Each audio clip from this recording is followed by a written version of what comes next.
মুসলিমরা নেক্সট শুরুতে ধোঁকা খাচ্ছে। শিরিক তো আমাদের সমাজে চলছে। শিরিক কি কেন আমি লেকচার দিয়েছি দেখবেন, মুসলিম সমাজে কত শিরিক চলছে। রাস্তাঘাটে উঠতে বসতে পেপার পত্রিকা খুললেই শিরিক। পেপার খুলবেন রাশিফল, সিংহ রাশি কন্যা রাশি, দিনটা কেমন যাবে বিশ্বাস করলে মোশরেক হয়ে যাও। রাস্তার পাশে টিয়া পাখি দিয়ে ভাগ্য পরীক্ষা করছে, হাতটা দেখে দেন তো ভাই কি আছে, বললেই শিরিক হয়ে যাও।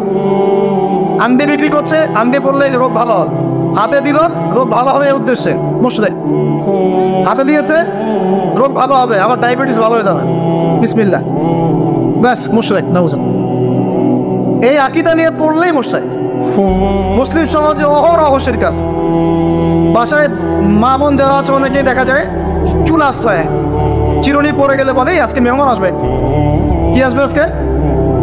মেহমান আসবে আজকে, বললেই শিরক। বাসা থেকে বের হচ্ছেন, আপনার পাঞ্জাবিটা একটু আটকে গেছে, আপনি স্ত্রী বলছে একটু বসে যান, অমঙ্গল হতে পারে, বসেন, বাস মোশরেক, শিরক হয়ে গেল। মুসলিম সমাজে রঞ্জ শিরক। এখন আবু জাহেলের যুগে শিরক ছিল, এগুলো বলতে থাকলে এটা নিয়ে আলোচনা করতে হবে। আলোচনার টপিক আমার আসতে হলো আবু জাহেলের যুগে কি ছিল ভাই? শিরক ছিল, সমাজে রঞ্জে শিরক ছিল। এখনকার সমাজেও শিরক আছে। তারা লা ইলাহা ইল্লাল্লাহ না পড়ে শিরক করতো, আমরা পড়েও শিরক করি। আল্লাহ পাক আমাদের সবাইকে শিরকের পাপ থেকে হেফাজত করুন বলিয়া। এই একটা পাপ যদি কেউ না করে ইনশাআল্লাহ সে জান্নাতে যাবে। যতই পাপ করুক না কেন, জেনা করেছে, মদ খেয়েছে, মিথ্যা বলেছে, অনেক কিছু করেছে, শুধু শিরকের পাপ করে নাই, আল্লাহ তাকে মাফ করে দিবেন ইনশাআল্লাহ। বিশ্বাস করলেন না কথাটা? নবীজি বলেছেন এই উম্মতের যে কোনো ব্যক্তি যতই পাপ করুক না কেন আল্লাহ পাক সমস্ত পাপ মাফ করতে পারেন, কিন্তু শিরকের গুনাহ আল্লাহ পাক মাফ করবেন। তওবা করে যদি মারা না যায় মাফ করবেন। একটা এক্সাম্পল দিয়ে বোঝাচ্ছি তাহলে ক্লিয়ার হয়ে যাও। মনে করেন কেউ একজন জেনা করেছে, তওবা করার সুযোগ হয় নাই, মারা গেছে, নাউজুবিল্লাহ।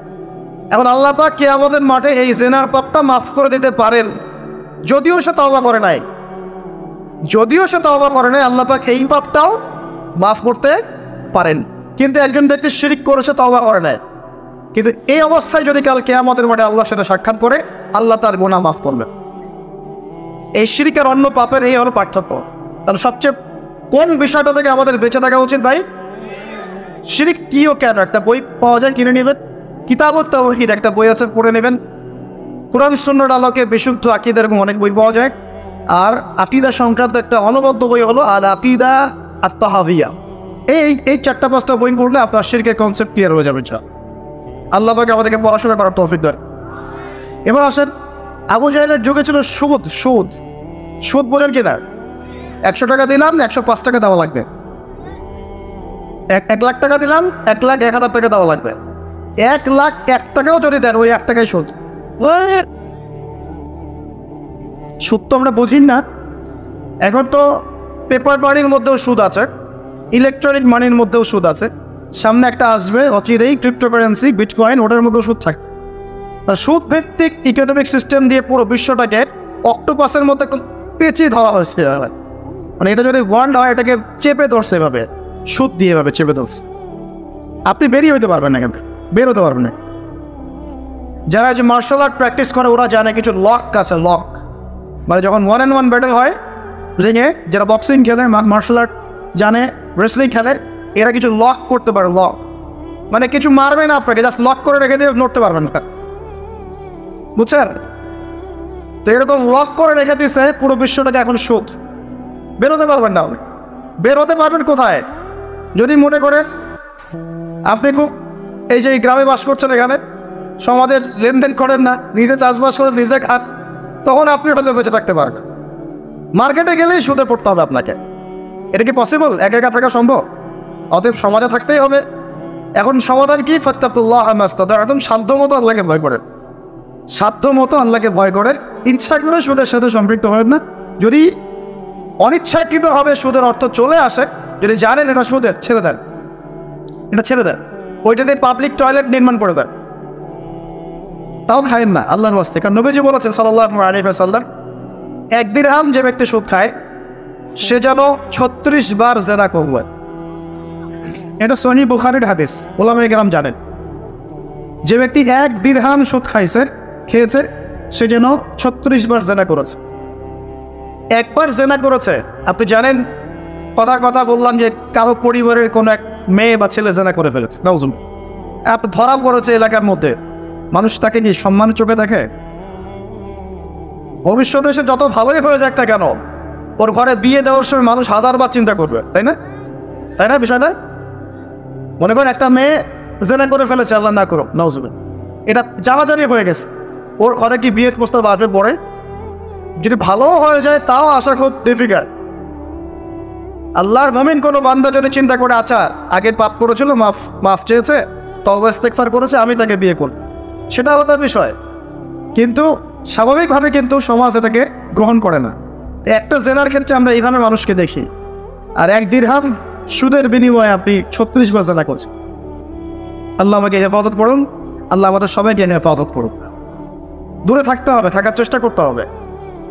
আবু জাহেলের যুগে এরকম সুদ ছিল, এখনকার বিশ্বে রঞ্জে নবীজি তো আগেই বলেছেন মায়ের সাথে জেনা করার মতো পাপ।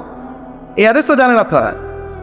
সুদের 73টা শাখা আছে পাপের, তার সর্বনিম্ন শাখা হলো নিজের মাকে বিয়ে করা, নাউজুবিল্লাহ। যদি এই এলাকায় খবর পান কোনো মেয়ে কোনো বা ছেলে তার মায়ের সাথে বিয়ে করেছে, নাউজুবিল্লাহ, তার মায়ের সাথে জেনা করেছে, নাউজুবিল্লাহ, কোনো মেয়ের সাথে বাবা জেনা করেছে, নাউজুবিল্লাহ, আপনি কি সমাজে তাকে রাখতে চাবেন? আপনি তো আইন শাসন কোনো কিছুর পরোয়াই করবেন না, গণপিটুনি দিয়ে মেরে ফেলবেন। আপনি এই কাজ করবেন না? একটা মসজিদে চোর, তারাবির নামাজে আবার চোরও আসবে কিন্তু অনেক, কথায় মনে পড়ে গেল, স্যান্ডেল সান্তান, তো তারাবির নামাজে অনেক চোর আসে না? অনেকে তো মসজিদের দান বাক্স শুদ্ধে নিয়ে চলে যায়। কি ইনসাফ আমাদের সমাজে! মসজিদে ফ্যান লক করে রাখতে হয় তালা দিয়ে, বাইরে মসজিদে ফ্যান লক করে রাখতে হয় তালা দিয়ে, খাঁচার মধ্যে। তো মসজিদেও চোর যায়। এখন চোর ধরা পড়ে গেলে কি পিটুনিটা পিটানো হয়! মসজিদে একটা চোর যদি ধরা পড়ে, সবাই মিলে কি পিটুনি দেওয়া শুরু করে। এটা কিন্তু অনৈতিক কাজ, জানেন? এভাবে সবাই মিলে গণধোলাই দেওয়া জায়েজ নাই। তাকে নির্দিষ্ট প্রশাসনের কাছে হস্তান্তর করতে হবে। যদি এখন বলেন প্রশাসন বিচার করছে না, সেটা তাদের ব্যাপার। ও যদি ফাঁকফা করতে বের হয়, সেটা ওদের ব্যাপার, এইগুলোর দায়ভার তাদের। আপনি যদি নিজের হাতে শাসন তুলে নেন, সমস্যা আছে। এভাবে ইসলাম এটাকে জায়েজ করে নাই। ওর হাত কেটে ফেলার বিধান আছে, তাই না, কোরআনে? এটা আপনি করতে পারবেন না, এটা ইসলামিক আদালত করবে, ইসলামিক আদালত। সবাই যদি আইন হাতে তুলে নেয় তাহলে তো সমাজে বিশৃঙ্খলা হবে। এই জন্য এই সুযোগটা ইসলাম দেয় নাই। প্রমাণ হলে তাকে সুপর্দ করতে হবে প্রশাসনের কাছে। এখন দেখেন, একটা স্যান্ডেল চোরকে যে পিটানি দেন, এখন একটা লোক যদি মায়ের সাথে জেনা করে, নাউজুবিল্লাহ, কি মাইকটা মারবে মানুষ তাকে! এখন সুদের মধ্য দিয়ে নবীজি বলছেন সবচেয়ে নিম্ন পাপ হলো নিজের মায়ের সাথে জেনা করা। বলি নাউজ, আমরা অ্যাভেলেবেল কাজগুলো করছি, এই বোধোদয় আমাদের হচ্ছে না, কারণ কলব মরে গেছে। কলব কি হয়েছে ভাই? মরে গেছে। কলব জিন্দা করতে হবে। কলব জিন্দা করার জন্যই রমজান, কলব জিন্দা করার জন্যই কোরআন, এবং কলব জিন্দা করার জন্যই বেশি বেশি মওদুল ফিকির আর আল্লাহর জিকির বেশি বেশি করা। আল্লাহ পাক তৌফিক দান করুন। তো আবু জাহেলের যুগ ছিল সুদের যুগ। কিসের যুগ? 1 নম্বর, আবু জাহেলের যুগ ছিল শিরকের যুগ। 2, আবু জাহেলের যুগ ছিল সুদের যুগ। 3, আবু জাহেলের যুগ ছিল মাদকের যুগ। কিসের যুগ? এখন নাই? কম না বেশি? সুবহানাল্লাহ। রাস্তাঘাটে দেখি ছোট ছোট ছেলে পেলে এই যে প্লাস্টিকের ভিতরে কি জানি খায়, ছোট ছোট ছেলে, একদম ছোট কচি কাঁচা বাচ্চা। এদের ভবিষ্যৎ নিয়ে ভাববেটাকে? আমাদেরকে ভাবা উচিত না ভাই? আমাদের যুবকদের মধ্যে বড় একটা অংশ আজকে মাদকের ভয়াল থাবায় ডুবে গেছে, যায় নাই? এদেরকে ফেরাতে হবে না? ফেরানোর জন্য আমি আমার পক্ষ থেকে একটা খালি নসিহত করবো, একটা নসিহত, অনলি একটা।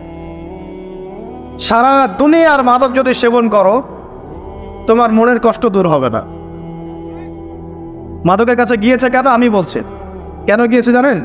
এক সঙ্গদোষ, কোনো খারাপ সার্কেলে পড়েছে, বলেছে আয় একটু সিগারেটে টান দে, কি সমস্যা? ও একদিন টানতে শুরু করেছে, পরে আস্তে আস্তে আস্তে আস্তে অভ্যস্ত হয়ে গেছে। আমরা ছোটবেলায় তাবলিগ জামাতে যেতাম, এই মসজিদ ওই মসজিদ, তো দেখতাম সেখানে আমাদের যে মানে কাফেলা থাকতো, সেখানে কিন্তু 2-1 স্মোকারও চলে যায়, যায় না?